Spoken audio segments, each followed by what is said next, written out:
One more person I want to tell you about from Berkeley is a guy called Ronnie. Now, if you can imagine, the first time I went to this small Palestinian village to take part in a weekly demonstration, and I saw a guy at the front of the crowd in a wheelchair, just like myself, I could not believe my eyes. Over time, we became very close, very close. I mean, by the end of the 6 months, he was offering to find me a Palestinian wife. But I remember once talking to Ryan, and I asked him if he felt that the Israeli soldiers treated him any differently because of the fact that he's in a wheelchair. And he said, "Jody, I want to tell you 2 things.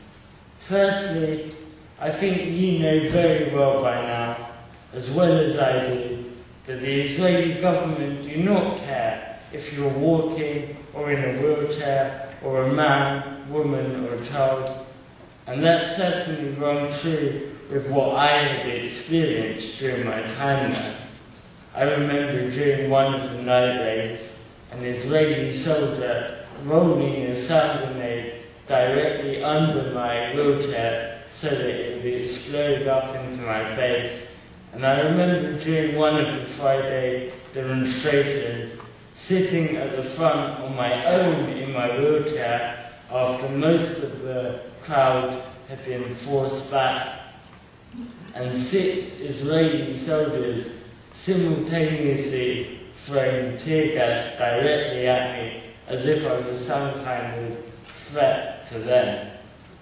And the second thing I want to tell you, Ronnie said, is that it doesn't matter if you're in a wheelchair or not. What matters are the ideas and the resistance that's in your mind. Now,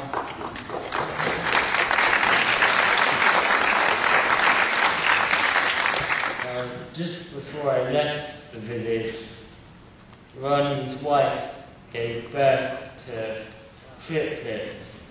So he's a very strong guy in more ways than that. That's enough to do the photos. Thank you.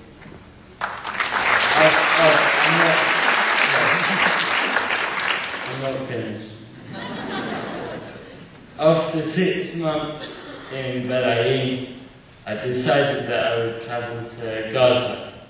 So I made my way to Cairo in Egypt, where over 1,000 foreigners were trying to do the same thing. In the end, I was the only one that succeeded.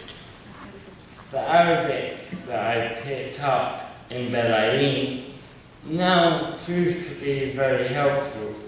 So when I got to each of the 5 checkpoints that the Egyptian government had set up to prevent people from travelling to Gaza, I said, no, I'm an Egyptian citizen.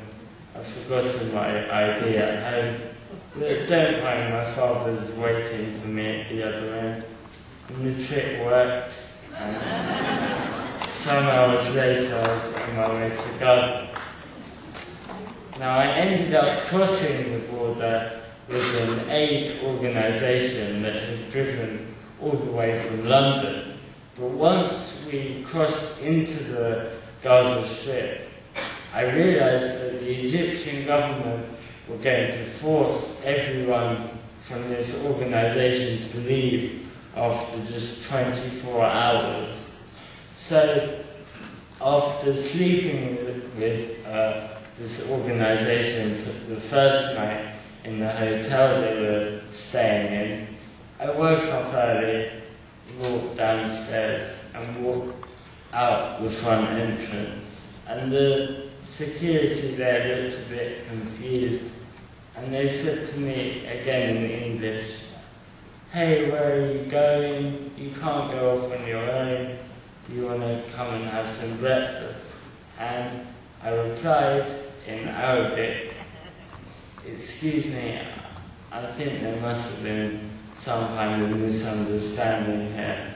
I'm not with this organisation. Actually, my name's Ahmed Ali, I'm from Dubai camp."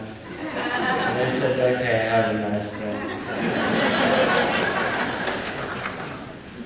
So I ended up living in Gaza for 2 months, and all I can say about Gaza is that the situation now really is no better than the situation 18 months ago after the massacre that Israel committed there. On my second night in Gaza, I woke up at around 2 o'clock in the morning to loud sounds outside my bedroom window, and I found out that Israel were bombing Gaza City, and 3 people died that night, including a 14-year-old boy. But of course we don't hear about that here, because these are the victims that do not matter. The people of Gaza continue to suffer from the effects of the siege every day. Farmers are shot at as they attempt to farm their land.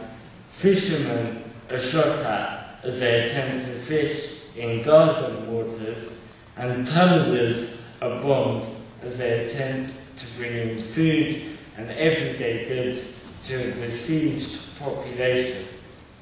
But despite these feelings of desperation and immense depression amongst the people there, one inspirational thing I saw was that the non-violent resistance that I had experienced in bil'in and other villages in the West Bank was now spreading even to Gaza.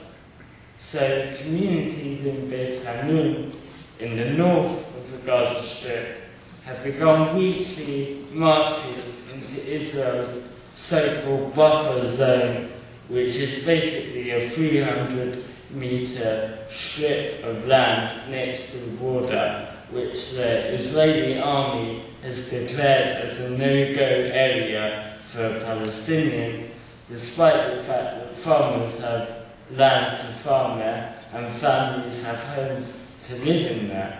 So men and women were marching into this buffer zone every week to chant and non-violently protest against this policy of the occupation. But the only difference I saw between bil'in and Gaza was that whereas in bil'in the Israeli army were using every weapon they could lay their hands on, in Gaza only live ammunition is used. Only bullets are deemed suitable for the people of Gaza. But despite this, despite the fact that they know that they're putting their lives on the line every week, these marches continue. So I think we need to take our inspiration in our actions here from the strength of those people.